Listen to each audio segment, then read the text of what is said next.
बिस्मिल्लाहिर्रहमानिर्रहीम, अस्सलाम वालेकुम। Welcome to the class in French और स्टैटिस्टिक्स। आज हम चेक करेंगे कि नॉर्मल डिस्ट्रीब्यूशन में बायनॉमियल डिस्ट्रीब्यूशन अप्रॉक्सीमेट कैसे करते हैं। हमने इससे पहले टी डिस्ट्रीब्यूशन के लिए कॉन्फिडेंस इंटरवल फाइंड आउट करना देखा था। अब हम जो है वो प्रोपोर्शन का कॉन्फिडेंस इंटरवल फाइंड आउट करना असल में देख रहे हैं। So to develop a confidence interval for a proportion we need to meet the following assumptions.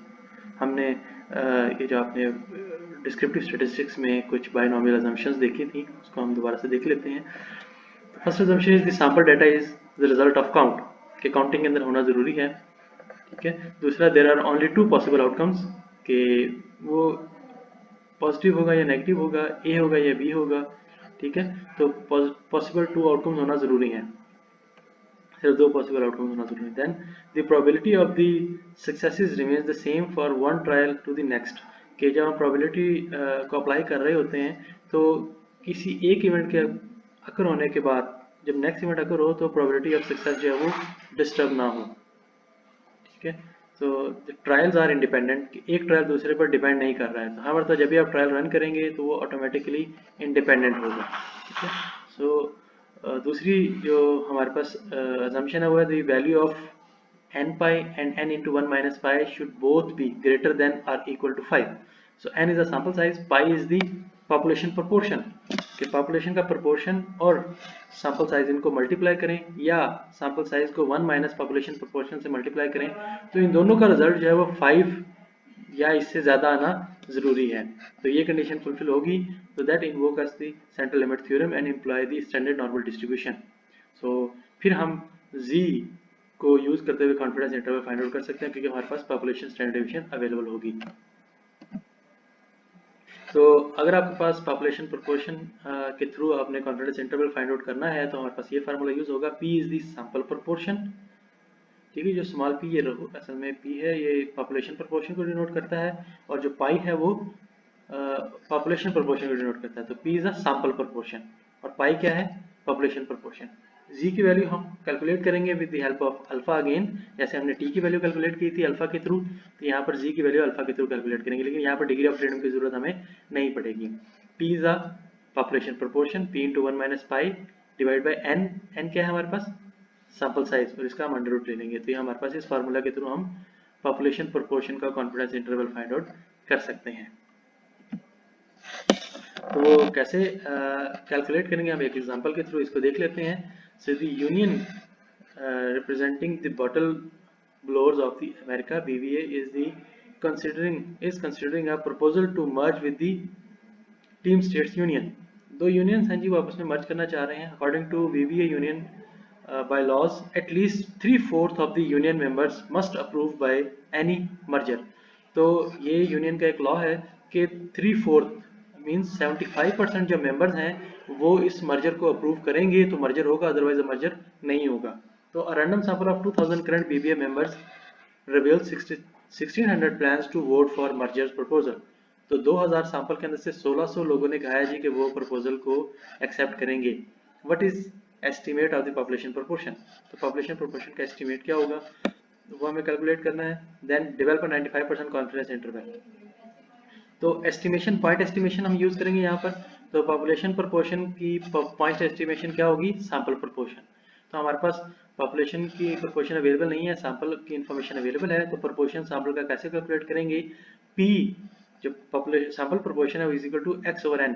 x यहाँ पर क्या होता है, सक्सेसिस जिन्होंने वोट दिया हक में, और n क्या है, टोटल सैंपल। तो यहाँ पर 2000 लोगों में से 1600 ने हक में वोट दिया है, तो 1600 क्या है, x है, और n क्या है, 2000 है। तो 1600 divide by 2000 is equal to 0.8। तो ये हमारे पास पॉपुलेशन प्रोपोर्शन निकला है p 0.8। ठीक है। ये हमारे पास पॉइंट एस्टिमेशन के थ्रू हम इस सैंपल प्रोपोर्शन को पॉपुलेशन प्रोपोर्शन से डिनोट करवा सकते हैं। उसके बाद कॉन्फिडेंस इंटरवल हमने कैलकुलेट करना है, तो हमारे पास फार्मूला अवेलेबल था p plus minus z p into 1 minus 5 over n whole under root. ठीक है। अब हमें z की वैल्यू कैलकुलेट करनी है। z की वैल्यू कैसे कैलकुलेट करेंगे वो हम देख लेते हैं। तो z के लिए भी हमारे पास स्टैंडर्ड नॉर्मल z का टेबल अवेलेबल होता है, आपकी बुक के अपेंडिक्स में ये टेबल अवेलेबल होगा, आप वहाँ से देख सकते हैं। ठीक है। तो z की वैल्यू कैलकुलेट करने के लिए आपको कुछ चीज़ों की ज़रूरत पड़ती है। एक तो ये कि कॉन्फिडेंस इंटरवल क्या है, वो उन्होंने बताया कि 95% और 0.95 जो है वो कॉन्फिडेंस इंटरवल है। तो इस सूरत में अल्फ़ा जो है वो हमारा क्या है, 2 पे डिवाइड करके 0.05 जो है हमारा अल्फ़ा बच जाएगा, क्योंकि 1 में से 0.95 को माइनस करें तो 0.05 बचता है, या 100 में से 95 को माइनस करें तो 5% बचता है, तो 5% को हम लिखते हैं 0.05। उसको 2 पे डिवाइड करें तो आता है 0.025। 2 पे डिवाइड क्यों किया, क्योंकि हमें पता है कि ये नॉर्मल डिस्ट्रीब्यूशन में 50% ऑब्जर्वेशन प्लस साइड पर आती है और 50% नेगेटिव साइड पर आती है, तो हम एक साइड की कैलकुलेशन कर रहे हैं। तो ये टेबल जो है वो एक साइड का, ये आपको हाईलाइटेड वैल्यू नजर आ रही है कि ये एक साइड की वैल्यूज जो है वो कैलकुलेट करके बताएगा आपको।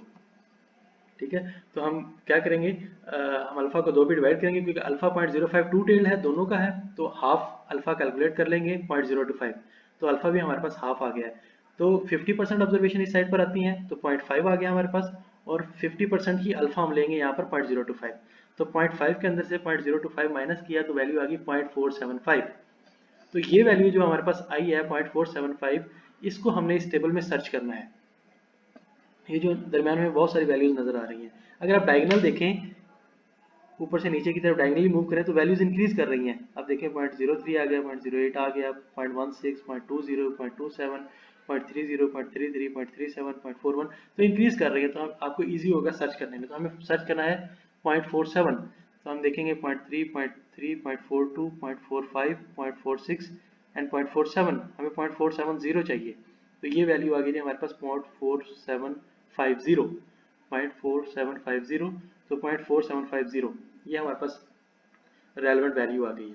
अब 0.4750 के टॉप पर क्या वैल्यू है 0.06, और 0.4750 के लेफ्ट पे क्या वैल्यू एक्सट्रीम पे 1.9, तो 1.9 और 0.06 ये दो वैल्यूज आ गई हैं। अब हम इनको ऐड कर लेंगे, 1.9 और 0.06 को ऐड करें तो बच जाता है 1.96।